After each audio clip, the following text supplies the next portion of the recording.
Hi മക്കളെ, ഒരുപാട് കുട്ടികൾ കാത്തിരുന്ന വീഡിയോ. അതായത് നമ്മളെ നീറ്റിൻ്റെയും ജെയുടെയും റിപ്പീറ്റർ ബാച്ചിലേക്കുള്ള നമ്മുടെ ആദ്യത്തെ സ്കോളർഷിപ്പ് നിങ്ങളുടെ +1 മാർക്കിന് ബേസ് ചെയ്തുകൊണ്ട് നമ്മൾ അനൗൺസ് ചെയ്തതിന് ശേഷം നിങ്ങളുടെ +2 പരീക്ഷ കഴിഞ്ഞു, ജെയുടെ മെയിൻസിൻ്റെ റിസൾട്ട് വന്നു കഴിഞ്ഞു. അതിനുശേഷം ഒത്തിരി കുട്ടികൾ ഇങ്ങനെ നമ്മളോട് ചോദിക്കുന്നത്, സാറേ +2 ബേസ്ഡ് സ്കോളർഷിപ്പ് ഉണ്ടാവോ, ജെയ് പെർസെൻറ്റേജ് ബേസ് ചെയ്തിട്ടുണ്ടാവോ, അതേപോലെ തന്നെ നീറ്റിൻ്റെ മാർക്ക്, കീമിൻ്റെ മാർക്കൊക്കെ ബേസ് ചെയ്തിട്ട് സ്കോളർഷിപ്പ് ഉണ്ടാവും എന്നുള്ളത്, അതിനെക്കുറിച്ചുള്ള കംപ്ലീറ്റ് വീഡിയോ ആണിത്. അപ്പോൾ നിങ്ങളത് ഈ വീഡിയോ അവസാനം വരെ നിങ്ങൾ കാണാൻ, ഇൻ കേസ് നിങ്ങൾക്ക് ഈ നീറ്റിനും ജയിക്കൊന്നും താല്പര്യമില്ലെങ്കിൽ നിങ്ങൾക്ക് അറിയാവുന്ന നിങ്ങളുടെ ക്ലാസ് പഠിക്കുന്ന ഒത്തിരി കുട്ടികൾ ഇങ്ങനെ നോക്കുന്നുണ്ട്, എസ്പെഷ്യലി ഫിനാൻഷ്യലി കുറേ പുറകിൽ നിൽക്കുന്ന ആൾക്കാരുണ്ടാവും. അപ്പോൾ അവർക്ക് എന്ത് ചെയ്യുക, ഈ വീഡിയോ എന്തായാലും ഷെയർ ചെയ്ത് കൊടുക്കാം. അപ്പോൾ എന്ത് ചെയ്യാം, നമുക്ക് ഡയറക്റ്റ് നമ്മളെ സ്കോളർഷിപ്പിലേക്ക് കടക്കാം. അതിനു മുമ്പ് ആദ്യമായിട്ട് എന്ത് ചെയ്യാം, 2 കാര്യങ്ങൾ എനിക്ക് പറയാനുണ്ട്. ഒന്നാമത്തെ കാര്യം എന്ന് പറയുന്നത്, നമ്മളിവിടെ പറയുന്ന മുഴുവൻ സ്കോളർഷിപ്പുകളും നമ്മളുടെ ഓൺലൈനിനും അതേപോലെ തന്നെ ഓഫ്ലൈനും എന്താണ് അപ്ലിക്കബിൾ ആണ്. ഒന്നാമത്തെ കാര്യം. ഇനി രണ്ടാമത്തെ കാര്യം എന്ന് പറയുന്നത്, നമ്മളുടെ ക്ലാസ്സസ് നിങ്ങൾക്കറിയാം മെയ് 15 മുതൽ നമ്മൾ സ്റ്റാർട്ട് ചെയ്യുന്നുണ്ട്. മെയ് 15 ബാച്ച് ഉണ്ട്, മെയ് അവസാനം ബാച്ച് ഉണ്ട്, ജൂൺ 1 ഉണ്ട്, ജൂൺ 15 നമുക്ക് ബാച്ച് ഉണ്ടാവും. അപ്പം ഇതിലുള്ള പല സ്കോളർഷിപ്പും എന്തായിരിക്കും, അല്ലെ, പല എക്സാം റിസൾട്ടുകളും ആ സമയത്തേക്ക് വരണമെന്നില്ല. അങ്ങനത്തെ കേസിലാണെങ്കിലും എന്തായിരിക്കും, നിങ്ങൾക്ക് ഇപ്പം തന്നെ ബാച്ചിലേക്ക് ജോയിൻ ചെയ്യാം. അതിനുശേഷം എന്താ, ഇപ്പോൾ ഒരു ജൂൺ 15 നമ്മളെ നീറ്റിൻ്റെ എന്ത് ചെയ്യാൻ വരുന്നത്, ഫൈനൽ റാങ്ക് വരാൻ പോകുന്നത്. അപ്പോൾ നിങ്ങൾ മെയ് 15 ബാച്ചിലാണെങ്കിലും നിങ്ങൾക്ക് ഇപ്പോൾ 100% സ്കോളർഷിപ്പ് കിട്ടിക്കഴിഞ്ഞാൽ ആ മുഴുവൻ എമൗണ്ട് നമ്മൾ എന്ത് ചെയ്ത് തരും, റീഫണ്ട് ചെയ്ത് തരും. അപ്പോൾ എന്ത് ചെയ്യണ്ട, ഈ റിസൾട്ട് വന്നിട്ട് ജോയിൻ ചെയ്യാന്നുള്ള രീതിയിൽ നിൽക്കേണ്ട. നിങ്ങൾക്ക് ഇപ്പം തന്നെ ജോയിൻ ചെയ്യാം. സ്കോളർഷിപ്പ് കിട്ടുകയാണെങ്കിൽ അത് മുഴുവനായിട്ട് നമ്മൾ റീഫണ്ട് ചെയ്ത് തരും. എത്രയാണോ നിങ്ങൾക്ക് സ്കോളർഷിപ്പ് കിട്ടുന്നത് ആ എമൗണ്ട് നിങ്ങൾക്ക് റീഫണ്ട് ചെയ്ത് തരുന്നതായിരിക്കും. റെഡിയാണല്ലോ? അപ്പോൾ നമുക്ക് എന്ത് ചെയ്യാം, ഏറ്റവും ഫസ്റ്റ് നീറ്റിൻ്റെ സ്കോളർഷിപ്പുകളെ കുറിച്ച് നോക്കാം. നീറ്റിൻ്റെ ആദ്യമേ നമ്മൾ അനൗൺസ് ചെയ്ത സ്കോളർഷിപ്പ് ഇതായിരുന്നു. നമ്മുടെ +1 മാർക്ക് ബേസ് ചെയ്തിട്ട് +1 ഫിസിക്സും കെമിസ്ട്രിയുടെയും ബയോളജിയുടെയും 240 നിങ്ങൾക്ക് എത്രയാണെന്നുള്ള രീതിയിലുള്ള സ്കോളർഷിപ്പാണിത്. ഇവിടെ ഞാൻ അധികം ഡീറ്റെയിൽ ആയിട്ട് കാര്യങ്ങളൊന്നും പറയുന്നില്ല. നിങ്ങൾക്ക് ഏതാണോ അപ്ലിക്കബിൾ നിങ്ങൾക്ക് പോസ് ചെയ്ത് സ്ക്രീൻഷോട്ട് എടുത്ത് വെക്കാവുന്നതാണ്. നിങ്ങൾക്ക് ഫുൾ മാർക്കാണെങ്കിൽ 100% കോഴ്സ് ഫീയും അതേപോലെ തന്നെ മെറ്റീരിയലിൻ്റെ ഫീയും നിങ്ങൾക്ക് എന്താണ് 100% ഫ്രീ ആണല്ലേ, സ്കോളർഷിപ്പാണ്. ബാക്കി ഓരോ മാർക്കിനുള്ള സ്കോളർഷിപ്പ് എമൗണ്ട് നമ്മളിവിടെ പറയുന്നുണ്ട്. ഇനിയിപ്പോൾ എന്താണ്, നിങ്ങളുടെ +1 +2 റിസൾട്ട് മെയ് 9 വരാൻ പോവാണ്.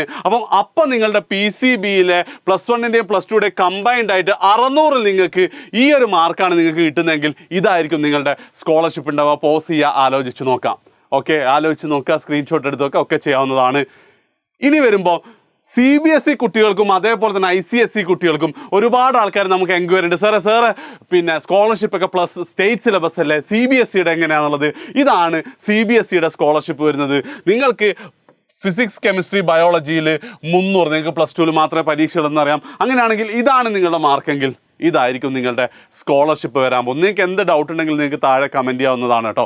ഓക്കെ, അതേപോലെ തന്നെ നീറ്റ് 2024 സംബന്ധിച്ചിടത്തോളം നിങ്ങളുടെ പരീക്ഷ കഴിഞ്ഞതിന് ശേഷം നിങ്ങൾക്ക് കിട്ടുന്ന സ്കോറിനനുസരിച്ച്, അതായത് പരീക്ഷ നിങ്ങൾക്കറിയാം പലപ്പോഴും അതിൻ്റെ ഡിഫിക്കൽട്ടി ലെവൽ അങ്ങോട്ടും ഇങ്ങോട്ടും മാറാറുണ്ട്.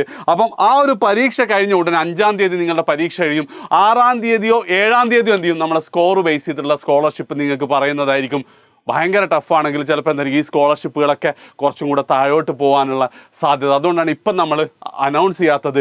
പക്ഷേ ഉറപ്പായിട്ട് എന്താണ്, നീറ്റിൻ്റെ നിങ്ങളുടെ സ്കോർ, അതായത് 350 മാർക്ക് എങ്കിലും കിട്ടുകയാണെങ്കിൽ അടക്കം എന്ത് ചെയ്യും, നിങ്ങൾക്ക് സ്കോളർഷിപ്പിന് നിങ്ങൾ എലിജിബിൾ ആണ്. സോ എന്ത് ചെയ്യുക, നന്നായിട്ട് തകർത്ത് തന്നെ എന്ത് ചെയ്യുക, നീറ്റ് നിങ്ങൾ എഴുതുക. ഫൈനൽ സ്കോളർഷിപ്പ് നീറ്റ് എക്സാം കഴിഞ്ഞതിന് ശേഷം നമ്മൾ ഇതേപോലെ തന്നെ അനൗൺസ് ചെയ്യുന്നതായിരിക്കും. ഇനി ജെയിലേക്ക് നമ്മൾ കിടക്കുമ്പോൾ ജെയ് സ്കോളർഷിപ്പ് ഏറ്റവും ഫസ്റ്റ് നമ്മൾ +1 മാർക്കിനനുസരിച്ചായിരുന്നു. നമ്മളിത് ഓൾറെഡി അനൗൺസ് ചെയ്തതാണ്. ഒരുപാട് കുട്ടികൾ ഇതിൽ തന്നെ നമ്മളോട് ജോയിൻ ചെയ്തിട്ടുണ്ട്. ഫിസിക്സിലെയും കെമിസ്ട്രിയിലെയും മാത്സിലെയും 240 നിങ്ങൾക്ക് എത്ര മാർക്ക് ഉണ്ടെന്നനുസരിച്ച് ഇതായിരിക്കും നിങ്ങളുടെ സ്കോളർഷിപ്പ് വരാൻ പോകുന്നത്. ആൻഡ് +1 +2 കമ്പൈൻഡ് ആയിട്ടുള്ള സ്കോളർഷിപ്പ് വരുന്നത് ആണിത്.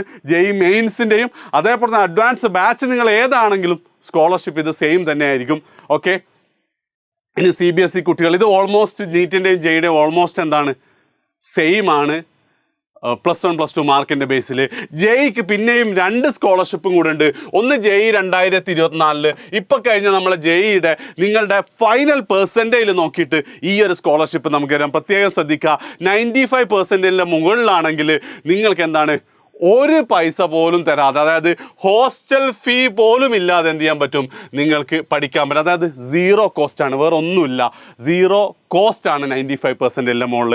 അതേപോലെ തന്നെ ബാക്കി ഓരോ പെർസെൻറ്റേജിനനുസരിച്ച് നിങ്ങൾക്കുള്ള സ്കോളർഷിപ്പ് എമൗണ്ട് ഇതാണ് വരുന്നത്. ഓക്കെ, ഇനി ഇതേപോലെ തന്നെ എന്ത് ചെയ്യും, നിങ്ങൾക്ക് കീമിനും കൂടെ എന്തുണ്ടാവും, കീമിയുടെ റിസൾട്ടിനനുസരിച്ചും നിങ്ങൾക്ക് എന്തുണ്ടാവും, നിങ്ങളുടെ ജനറൽ റാങ്ക് കേട്ടോ, കീം ജനറൽ റാങ്കിനനുസരിച്ചും നിങ്ങൾക്ക് സ്കോളർഷിപ്പ് ഉണ്ടാവുന്നതായിരിക്കും. ഇത് ഞാൻ ജസ്റ്റ് കോപ്പി ചെയ്തപ്പോൾ കുറേ സാധനങ്ങൾ മാറ്റാൻ പറഞ്ഞിട്ടുണ്ട്. ജെയുടെ സ്കോളർഷിപ്പ്, അതായത് കീമിലുള്ള നിങ്ങളുടെ ജനറൽ കാറ്റഗറി റാങ്കിനനുസരിച്ചും നമ്മൾ സ്കോളർഷിപ്പ് ഉണ്ടാകും. അതും എന്താണ്, കീമിൻ്റെ ആദ്യമായിട്ടാണ് കീം CBT ബേസ്ഡ് എക്സാം നടത്തുന്നത്. അപ്പോൾ ആ എക്സാമിന് എന്താണ് ഒരുപാട് പാറ്റേൺ വ്യത്യാസം വന്നിട്ടുണ്ട്. അതുകൊണ്ട് തന്നെ കീം എക്സാം കഴിഞ്ഞതിന് ശേഷം നമ്മൾ എന്ത് ചെയ്യും, ഇതും കൂടെ നിങ്ങൾക്ക് അനൗൺസ് ചെയ്യുന്നതായിരിക്കും. സോ നിങ്ങൾ എന്ത് ചെയ്യുക, നിങ്ങളിപ്പം മനസ്സിലാക്കേണ്ടത് എത്രയും പെട്ടെന്ന് നിങ്ങൾക്ക് ജോയിൻ ചെയ്യുകയാണെങ്കിൽ അത്രയും നല്ലതാണ്. എത്രയും പെട്ടെന്ന് ഞങ്ങളുടെ ബാച്ചിലേക്ക് കോഴ്സസ് എന്താ പറയുക, നിങ്ങൾക്ക് തന്നെ അറിയാവുന്നതാണ്, സീറ്റ്സൊക്കെ വളരെ ക്വിക്കായിട്ട് ഫില്ല് ചെയ്തുകൊണ്ടേയിരിക്കുന്നുണ്ട്. അപ്പോൾ നിങ്ങൾക്ക് ജോയിൻ ചെയ്യാം. നിങ്ങൾക്ക് അവൈലബിൾ ആയിട്ടുള്ള സ്കോളർഷിപ്പിനെ കുറിച്ച്, അല്ലെങ്കിൽ കിട്ടാൻ സാധ്യതയുള്ള സ്കോളർഷിപ്പിനെ കുറിച്ച് നിങ്ങൾക്ക് പറയാം. നിങ്ങൾക്ക് ഫീസ് അടക്കാം. ഇനി എന്താണ്, നിങ്ങൾക്ക് 100%, 50%, 90% സ്കോളർഷിപ്പാണ്. നിങ്ങൾ അടച്ച ഫീസ് അതിനേക്കാൾ മുകളിലാണെങ്കിൽ ഉറപ്പായിട്ട് എന്തെങ്കിലും ബാക്കി എമൗണ്ട് നമ്മൾ റീഫണ്ട് ചെയ്ത് തരും. സോ ഇപ്പോൾ തന്നെ അഡ്മിഷൻ എടുക്കാൻ വേണ്ടി ഈ നമ്പറിലേക്ക് നിങ്ങൾക്ക് കോൾ ചെയ്യാം, 9207998855, 9207998855. ഓക്കെ, സോ മക്കളെ എന്താണ്, നിങ്ങൾ എപ്പോഴെങ്കിലും MBBS അല്ലെ NIT IIT സ്വപ്നം കണ്ടിട്ടുണ്ടെങ്കിൽ ഉറപ്പായിട്ട് എന്ത് ചെയ്യുക, എത്രയും പെട്ടെന്ന് ആ ഒരു ഡിസിഷൻ എടുക്കുക. അടുത്ത ഒരു വർഷം ഞങ്ങൾ പറയുന്ന പോലെ പഠിക്കാൻ തയ്യാറാണെങ്കിൽ ഉറപ്പായിട്ട് എന്തുണ്ടാവും, 2025 ആകുമ്പോഴത്തേക്ക് നിങ്ങൾ കേരളത്തിലെ അല്ലെങ്കിൽ ഇന്ത്യയിലെ ഏതെങ്കിലും ടോപ്പ് മെഡിക്കൽ കോളേജിലോ NITകളിലോ IITകളിലോ എത്തും. സോ പഠിക്കാനായിട്ട് നിങ്ങൾ തയ്യാറാണെങ്കിൽ ഇപ്പം തന്നെ എന്ത് ചെയ്യുക, ഈ നമ്പറിലേക്ക് കോൾ ചെയ്യുക. സ്കോളർഷിപ്പിനെ കുറിച്ച് വേറെ എന്ത് ഡൗട്ട് ഉണ്ടെങ്കിലും താഴെ കമൻറ്റ്. ശരി.